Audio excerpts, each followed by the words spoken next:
Então, nossa apresentação vai ser comunicação de más notícias na suspeita, diagnóstica e recidiva de câncer.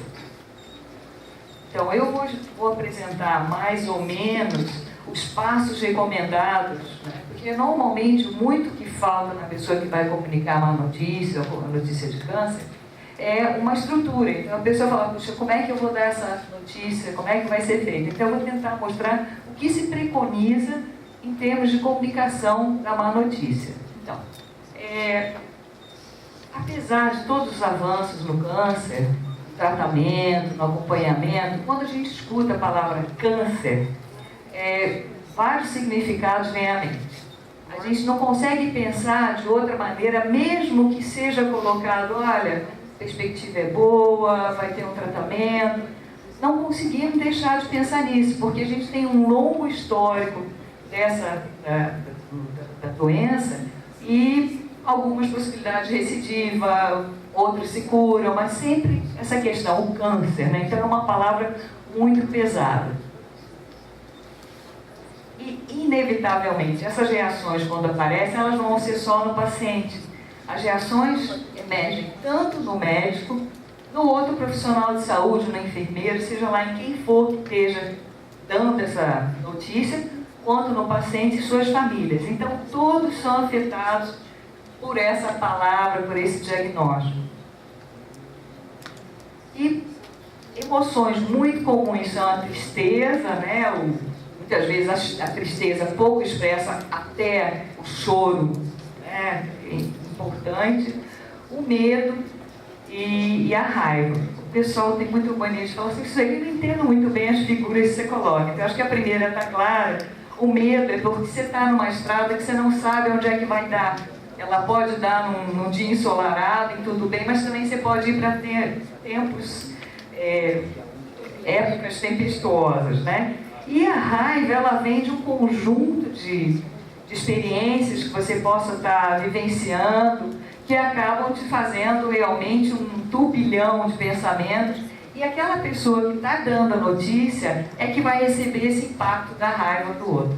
Quer dizer, a culpa de quem está comunicando não é da pessoa que comunica, mas talvez se ela se comunicar de uma maneira apropriada, ela consiga não causar tanta raiva no outro, ou talvez entender que o outro precisa expressar aquela raiva naquele momento como uma forma de se aliviar, de desabafar.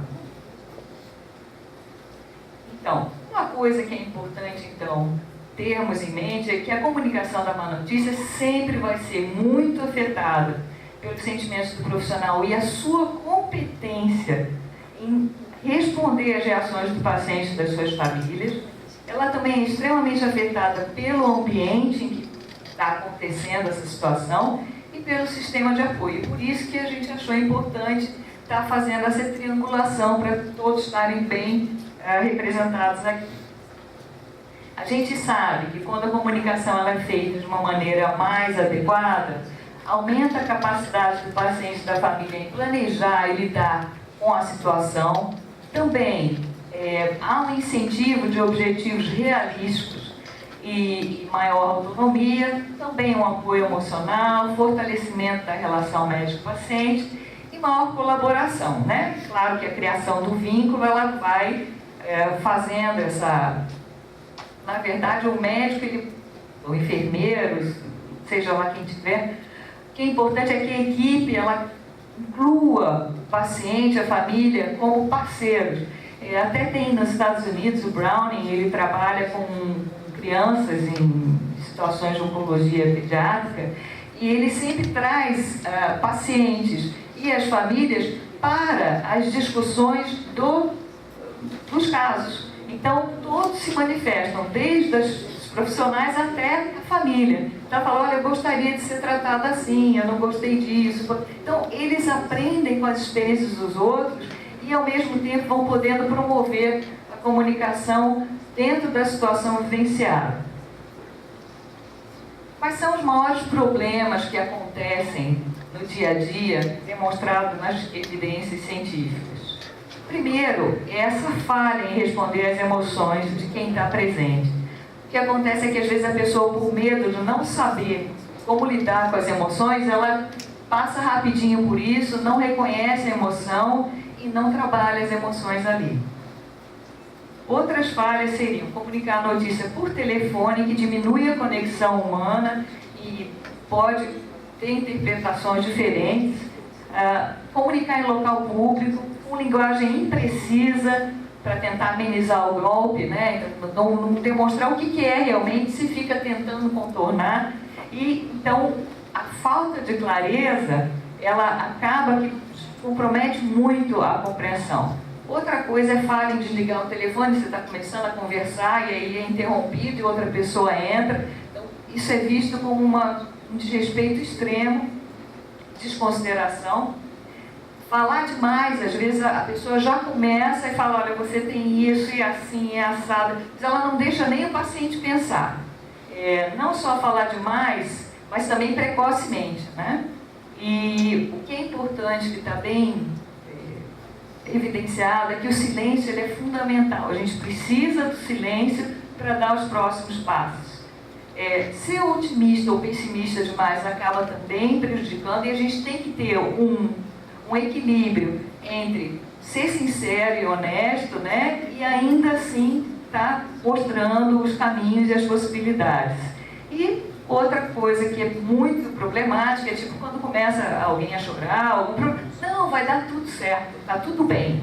Né? Não é por aí, não adianta tranquilizar. O que a gente tem que ver são as possibilidades mais realísticas e o que pode ser feito junto.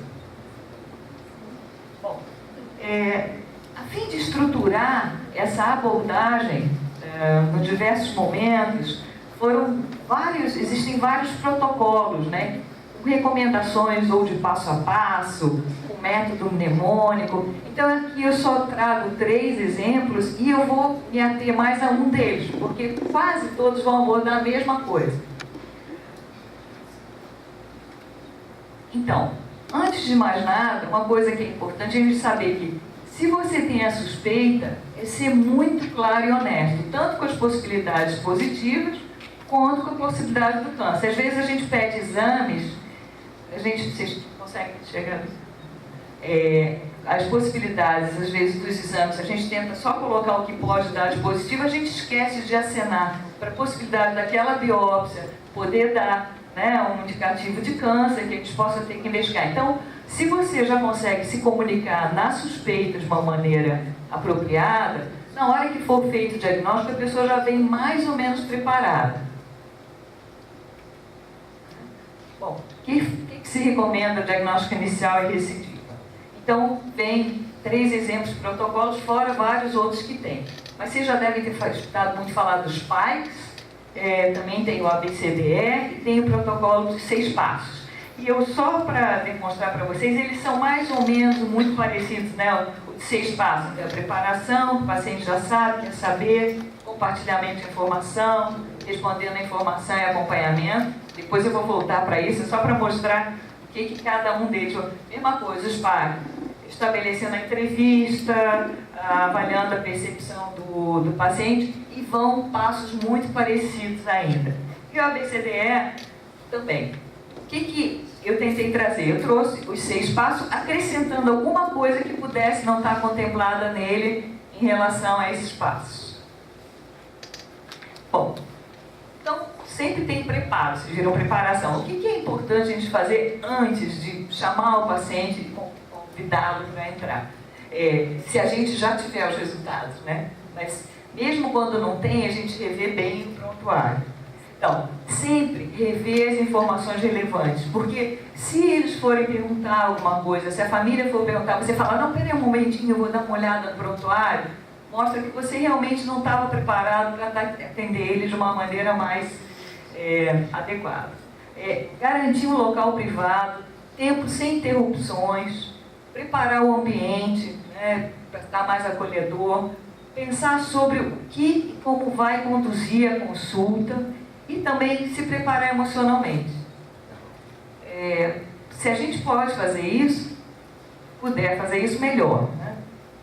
Às vezes a gente está numa corrida e tudo, mas aquele paciente que vai entrar e você sabe que tem o diagnóstico, naquele paciente você tem que realmente investir todos os esforços e para mostrar realmente que você está ali para ele naquele momento, para ele e para a família dele.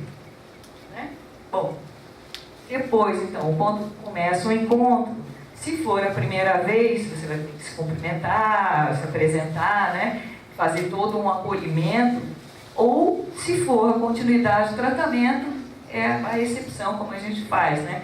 Uma coisa que às vezes a gente não leva tanto em consideração é essa importância da gente estar cumprimentando, tocando a pessoa, acolhendo, né? Estando mais próxima, né? Às vezes a gente bota uma barreira tão grande que fica difícil essa comunicação. Sentar, nunca dar essa notícia em pé com a outra pessoa, né? Correndo pelo... eu estou com pressa, vamos dar uma olhada. Nunca, tenta sentar e conversar.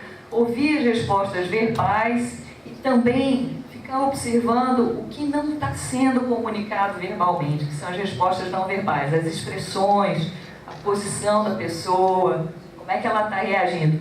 Possibilitar o silêncio e ter lenço de papel. Essa é uma técnica muito usada, né? uma estratégia muito usada nos Estados Unidos, que no começo eu achava meio artificial, aqui precisa ter lencinho de papel para dar, mas é fundamental. Às vezes a lágrima vem, se ter o lenço é uma coisa que está mostrando que você realmente está ali acompanhando, está acessando essa pessoa. O choro, gente, é uma linguagem. A gente, quando nasce a criança, a gente sabe que o choro está transmitindo alegria, mas ele está transmitindo fome, tristeza, dor, ou até a gente chora de alegria. Então, não obrigatoriamente o choro deveria constranger a gente, deveria ser encarado como uma linguagem, uma forma de comunicação. Mas na nossa sociedade, pra gente, né, que vai chorar, você é frouxo, então a gente começa a ter isso, e nem uma lágrima da gente também a gente deixa cair. E fica constrangido, puxa, mas caiu uma lágrima. Qual é o problema? A gente também está se comunicando por todos os meios. Perguntar sempre antes de contar. Então, uma coisa que é importante é acessar o que o paciente e a família já sabem. Muitas vezes eles já leram o diagnóstico, já vieram com isso, então vai facilitar muito eles já dizerem e a gente entender o que eles concebem para poder dar continuidade. Outra coisa é o quanto quer saber, porque às vezes, se você vai e começa a falar muito, a pessoa depois que recebe a notícia, ela não capta quase mais nada. Então, deixar eles conduzirem, eles pedirem, solicitarem as informações, né? E talvez eles queiram, olha, não quero nesse momento, eu vou voltar com meu marido, vou voltar com a minha tia, seja lá quem for. Mas sempre isso, deixar o paciente conduzir essa consulta em termos do que quer saber. Depois, quais as expectativas sobre as informações? Bom, essa questão da sinalização ela é um pouco controversa. Dizer, olha, eu lamento muito, às vezes o lamento muito não cai bem, mas pode cair. Então, a gente tem que... Nada é fixo, nada é na mesma ordem, mas, se for pertinente, avaliar essa possibilidade. Eu acho muito interessante, eu queria que fosse diferente. E a pessoa já sabe que você lamenta, você queria que fosse diferente, em vez de tipo, eu lamento muito, que é uma coisa mais pesada. Sempre fornecer as informações em linguagem simples e direta, dando tempo para o paciente e a família, e cada parcela de informação que você der, para e espera. Vê como é que responde e continua. Okay?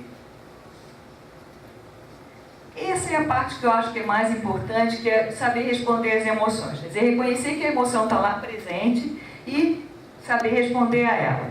Então, normalmente, existe um circuito do atuar com empatia, que eu acho que é super importante, de vezes, a gente lembrar, que é primeiro a reflexão. Não só a gente refletir sobre o que está acontecendo, mas você passar para o paciente o que ele está te falando. Você está refletindo que nem espelho. Aí eu vejo que você está me falando isso, tal e tal. E essa reflexão também é importante.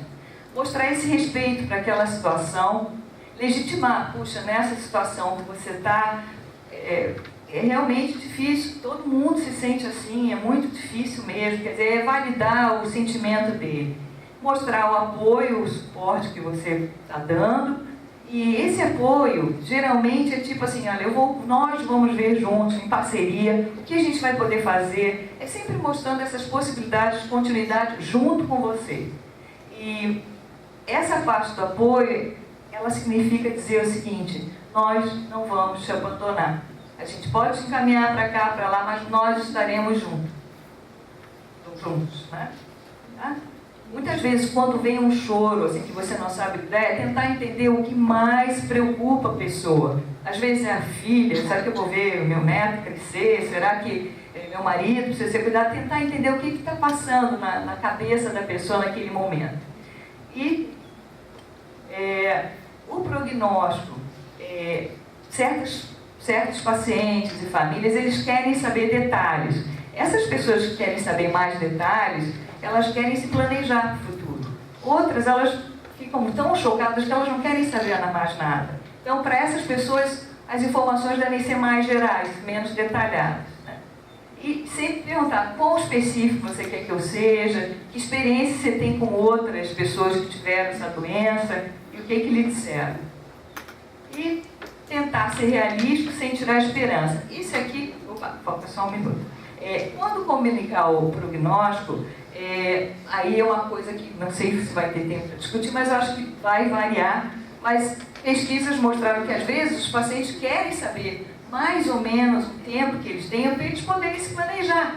Então, às vezes eles falam: não, ser muito inespecífico dá muita angústia também. Então, dependendo do que está sendo solicitado, o que a gente pode dar é um tempo, né, médio da evolução que pode acontecer, mas dizendo que a medicina, ela é imprevisível. A gente não tem uma bola de cristal, realmente as coisas podem acontecer diferentes, então a gente nunca pode perder a esperança. E realmente a gente vê que tem casos que evoluem de uma maneira inesperada, né?